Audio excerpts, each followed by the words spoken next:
அதனாலதான் பெரியவங்க ஒவ்வொரு விஷயத்தையும் பார்த்து பார்த்து பண்ண சொல்லுவாங்க. இதுவே அன்னபூர்ணியத்தை சொன்ன மாதிரி கேட்டு நடந்திருந்தா இந்த மாதிரி அசிங்கம் அவமானெல்லாம் வந்திருக்குமா? நீ குடிச்சதுனால தானே ரோட்ல போதையில விழுந்து கிடந்த. அதனாலதானே அவ அவளோட வீட்டுக்கு கூட்டிட்டு போனா.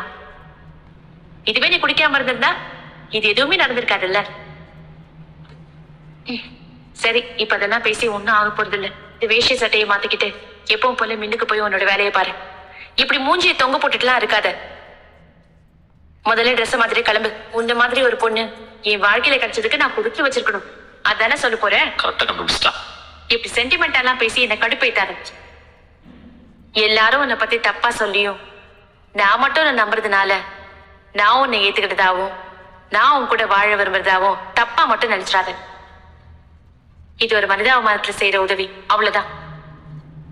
செய்யாத தப்புக்கு யாரும் தண்டனை அனுபவிக்க கூடாதுன்னு நினைக்கிறவனா. அதனாலதான் அவனுக்கு இந்த உதவியை நான் செய்யறேன். ட்ரெஸ் மாத்திட்டு உன் வேலையை போய் பார்ப்போம். என்ன ஐ லவ் யூன்னு சொல்லணும்னு தோணுது. சொன்னா நீ திட்டுவ.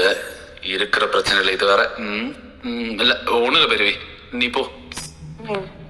நீ என்ன நினைக்கிறேங்கிறது எனக்கு நல்லாவே தெரியும். அதை சொன்னா என்ன நடக்கும்ங்கிறது உனக்கு தெரியும். ஒழுங்கா ட்ரெஸ் மாத்திட்டு கிளம்பு. நம்ம மைண்ட் வாய்ஸ் கூட கேட்ச் பண்ணிடுறானேப்பா.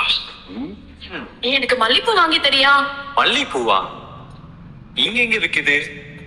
அதுவும் அங்க பாரு, அங்க விக்குது.